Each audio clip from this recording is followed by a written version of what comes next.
շատ է բյուջեն, թե քիչ, ըստ էության արտահայտում է այն, թե մենք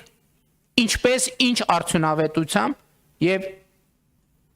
ինչքան ենք աշխատել, բոլորով, բացարձակապես բոլորով, կառավարություն, քաղաքացիներ, խորհրդան, բոլորով,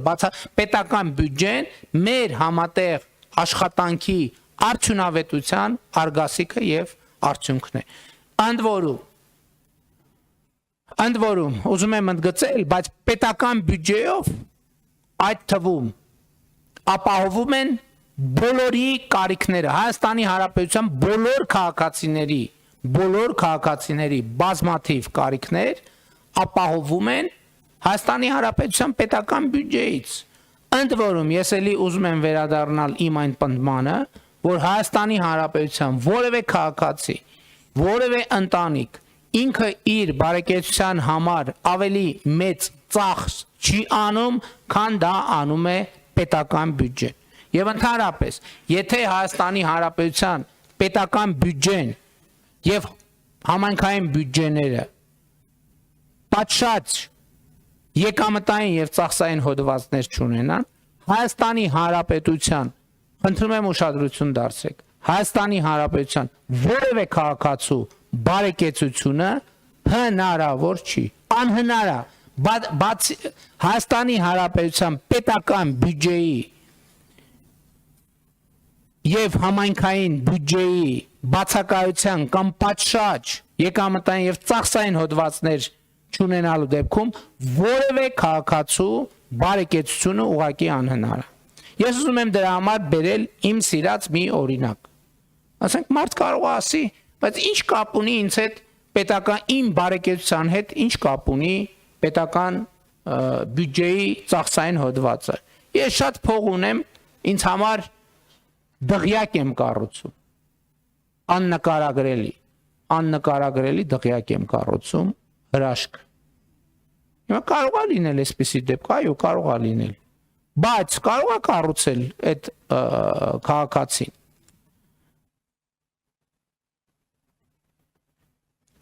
Կարող է կառուցել, տեսականորեն կարող է կառուցել, բայց քաղաքացին կարա այդ հազար ներողություն այս կոմունալ մանրամասների համար, այդ դղյակը կառուցած քաղաքացին կարա այդ դղյակում բարեկեցիկ ապրի։ Բացառվում կարա բարեկեցիկ ապրի, եթե չլինի կոյուղի օրինը։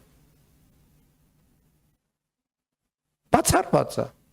Ոնց կարա դղյակ, որը չունի կոյուղի, կարա բարեկեցիկ լինի, բացառված է։ Եթե այդ դղյակը չունենա ջրամատակարանում, կարա այդ դղյակում մարդը բարեկեցիկ ապրի, բացառված է։ Եթե չունենա էլեկտրականություն, կարող է քաղաքացին այդտեղ ապրի բարեկեցիկ։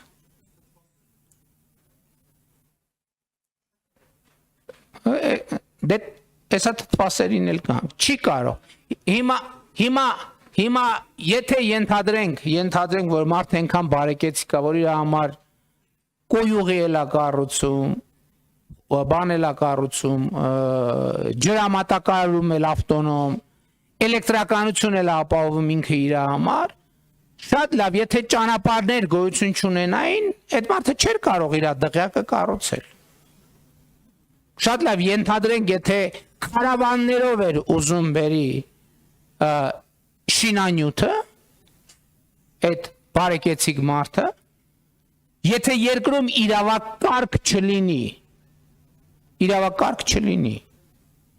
այդ քարավանները 5 րոպեում հենց կթալանեն, որ մեծ տորը կմնա ուխտի ականջը քարավան, եթե իհարկե քարավանը ուխտից է, եթե ձիերից եւ ջորիներից է, կմնա ձիերի եւ ջորիների ականջը մեծ կտորը։ Ուրիշ բան, այդ քաղաքացին կարող է ապրել բարեկեցիկ, եթե իր դղյակին հասանելի տրամաբանական մոտակայքում առողջապահական ծառայություն չլինի։ Որ այդ քաղաքացին իր չնաշխարհիկ դղյակը կառուցելիս կամ զբոսնելիս ընկավ ոտը ջարդեց, 103 զանգելու է, թե չի զանգելու։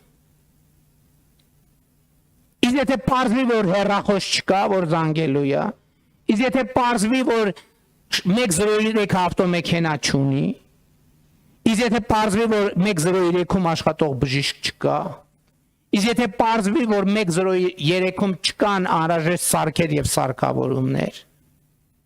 հաջորդ է դղյակում կարող է մարդը բարեկեցիկ ապրել, եթե հասանելի հեռավորության վրա չլինի դպրոց, օրինակ։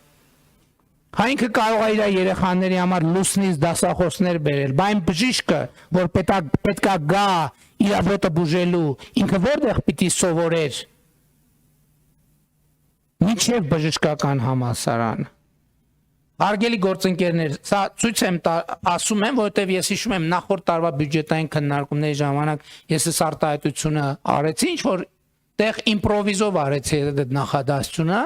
ես էլ ասեցի ու մի պա կանգ առա, եւ այս մի տարվա ընթացքում այդ մտածումներն ու քննարկումները այնքան են ամրապնդել այս թեզը, որ այս թեզը կասկածի տակ չի։ Հայաստանի Հանրապետության որևէ քաղաքացու, հիմա երկրորդ հայտարարությունն եմ արում, որը էլի եմ թերևս արել, որևէ քաղաքացու բարեկեցությունը կախված է առաջին հերթին ոչ թե նրանից, թե ինչքան է ինքը իր բարեկեցության համար ծախսում, այլ առաջին հերթին կախված է նրանից, թե ինչքան է պետական եւ համայնքային բյուջեն իր բարեկեցության վրա ծախսում։